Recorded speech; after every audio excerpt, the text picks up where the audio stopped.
नमस्कार, मैं अंजलि मिश्रा। स्वागत है आपका हमारे चैनल में।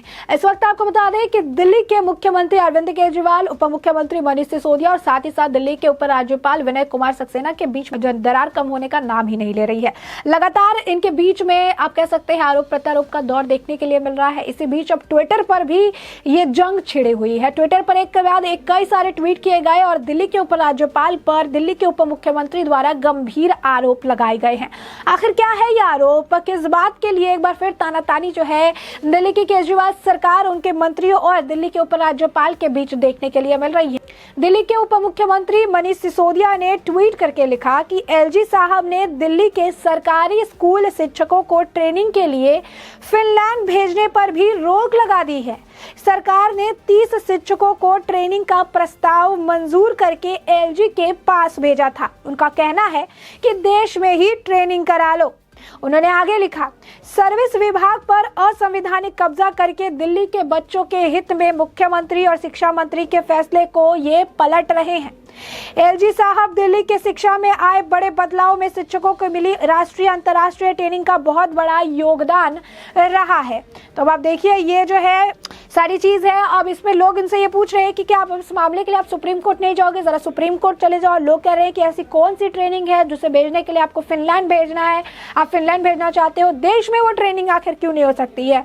तो इस पर तरह तरह की प्रतिक्रिया भी जो है देखने के लिए मिली है। लेकिन अब ये थोड़ा सा अच्छे से हम समझ लेते हैं कि आखिर उन्हें किस बात से ज्यादा तकलीफ है। ध्यान देने वाली बात है कि आज एक बड़ा झटका आम आदमी पार्टी को लगा जब आम आदमी पार्टी अरविंद केजरीवाल की सरकार को 163 जो है करोड़ रुपए के एडवर्टीजमेंट में खर्च करने का जो है भुगतान को लेकर नोटिस जारी किया गया डीआईए डिपार्टमेंट की तरफ से। और उसके बाद अब देखिए लगातार दिल्ली एलजी के तरफ इनका जो ये रवैया है देखने के लिए मिल रहा है। हाल ही फिलहाल में एक बैठक के लिए भी बुलाया गया था, बैठक में भी टाइम देने से एलजी ने मना कर दिया है।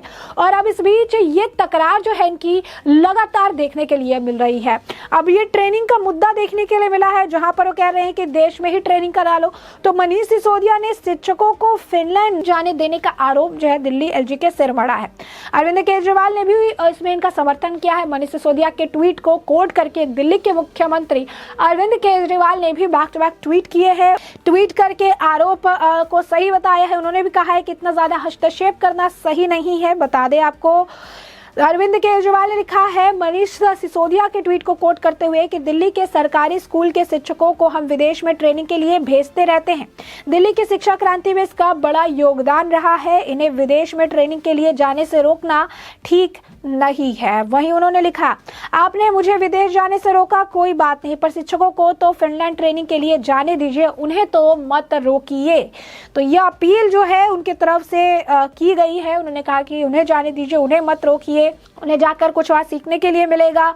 तो ये चीज जो है उनकी तरफ से कही जा रही है। लेकिन साफ तौर पर अगर आप देखेंगे तो लोग यहाँ पे अलग अलग मुद्दे उठा रहे हैं। मार्शलों को 3 महीने की सैलरी नहीं मिली, ये मुद्दे भी उठा रहे हैं। कह रहे हैं कि फिनलैंड भेजने के लिए टीचरों को ट्रेनिंग के लिए आपके पास पैसे हैं, लेकिन 3 महीने से जो डीटीसी के मार्शल्स है उनके सैलरी को क्लियर करने के लिए आपके पास पैसे नहीं है।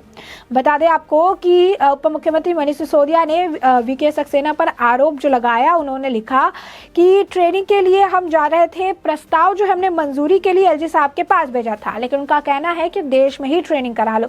एलजी सर्विस विभाग पर असंवैधानिक कब्जा करने का भी उन्होंने आरोप लगाया। सिसोदिया ने इससे पहले अपने ट्वीट में आरोप लगाया था कि भाजपा दिल्ली के अधिकारियों पर असंवैधानिक नियंत्रण कर रखना चाहती है। सिसोदिया का आरोप आम आदमी पार्टी के जारी एक नोटिस के बाद आया था, जिसमें कथित तौर पर सरकारी विज्ञापनों की आड़ में राजनीतिक विज्ञापन पर खर्च किए गए 163.62 करोड़ रुपए का भुगतान करने के लिए कहा गया। दिल्ली के उपराज्यपाल वीके सक्सेना ने मुख्य सचिव को सरकारी विज्ञापनों के लिबास में प्रकाशित राजनीतिक विज्ञापन के लिए आम आदमी पार्टी से 97 करोड़ रुपए वसूलने का निर्देश देने के लगभग 1 महीने बाद कार्रवाई की गई। तो अब समझिए एलजी के तरफ इस कड़े रुख का, यूं कहिए कि एलजी की तरफ इस रूखे जो इनका ये रुख है उसके पीछे का कारण क्या है? क्योंकि दिल्ली के एलजी द्वारा ही ये निर्देश दिए गए थे 1 महीने पहले कि इनसे वसूली की जाए कि ये जो एडवर्टीजमेंट में पैसे खर्च कर रहे हैं ये जनता की गाड़ी कमाई का पैसा है और इन पर से कार्रवाई की जाए। 1 महीने बाद इस पर एक्शन लिया गया, जो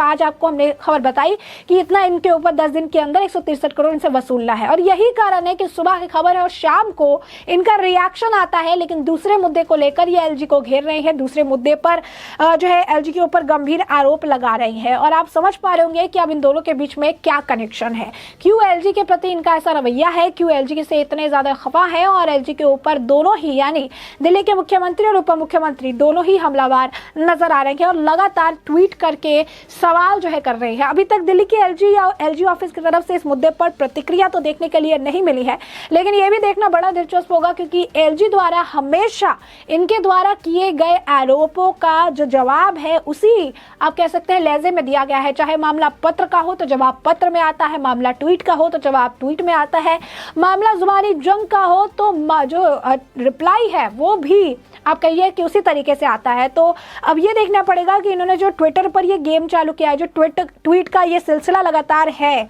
अब इसमें दिल्ली एलजी की एंट्री कब होती है। अब ऐसे में आप देखिए कि इस तरीके से टीचरों को फिनलैंड ये ले जाने की बात कह रही है और न्यूयॉर्क टाइम्स में जो है ये कह रहे हैं कि हम अपने सरकारी स्कूल के टीचरों को फिनलैंड लेकर जाते हैं, वहां पर ट्रेनिंग दिलाते हैं ताकि आप, और यहाँ पर आपको बता दें कि सोशल मीडिया पर ढेरों इंटरव्यूज है जहां पर बच्चे अपने स्कूल के टीचर्स की कंप्लेन करते हैं। कई स्कूल में वाइस प्रिंसिपल नहीं है, कई स्कूलों में जो कि दिल्ली सरकार द्वारा संचालित है वहां विज्ञान और गणित पढ़ाए नहीं जाते हैं, ये आरटीआई रिपोर्ट्स कहते हैं। तो जब आप फिनलैंड में ट्रेनिंग दिलवा कर लेकर आते हैं, हर बार ही आप भेजते हैं, तो सवाल ये है कि क्या फिनलैंड में ट्रेनिंग में क्या उन्हें गणित और विज्ञान जैसे महत्वपूर्ण सब्जेक्ट नहीं पढ़ाए जाते हैं या उन्हें महत्व नहीं बताया जाता है जो कि आपके द्वारा संचालित स्कूलों में नहीं पढ़ाए जाते हैं, बच्चों को नहीं बताए जाते हैं। आपके यहाँ पर ज़्यादातर स्कूल में वाइस प्रिंसिपल नहीं है, कई स्कूल में प्रिंसिपल की कमी है।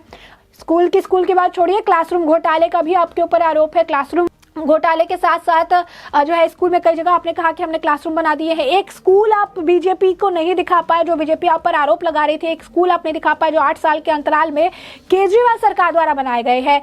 आपने टीन शेड्स, गर्मी के महीने में टीन शेड डाल के बच्चों को एक पंखे के तले बैठा दिया जाता है कि ये आपका क्लासरूम है, ये केजरीवाल सरकार की देन है और ये आपको पढ़ना है। तो आपका शिक्षा का मॉडल ये है, जिसके शिक्षा के मॉडल में भ्रष्टाचार किया, जिसका शिक्षा मंत्री आरोपी नंबर बनाया गया है 1 शराब घोटाले मामले में। जो शिक्षा मंत्री कई और मामले में आपको बता दें कि जिसका नाम सामने आ रहा है, वो शिक्षा मंत्री कह रहा है कि हमें फिनलैंड जाने से रोका जा रहा है क्योंकि हम वहां ट्रेनिंग देते हैं और हर मामले में हस्तक्षेप करते हैं।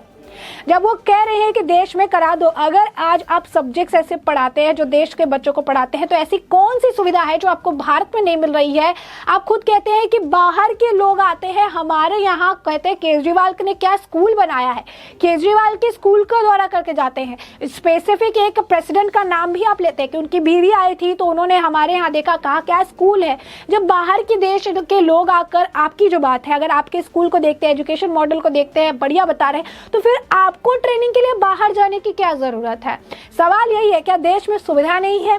क्या आप ये कहना चाहते हैं कि दिल्ली के जो शिक्षक है वो इतना ज्यादा ओवर क्वालिफाइड है कि उनको ट्रेनिंग के लिए पूरे भारत में जगह नहीं मिल रही है, उनको ट्रेनिंग के लिए भारत छोड़ फिनलैंड जाने की जरूरत है?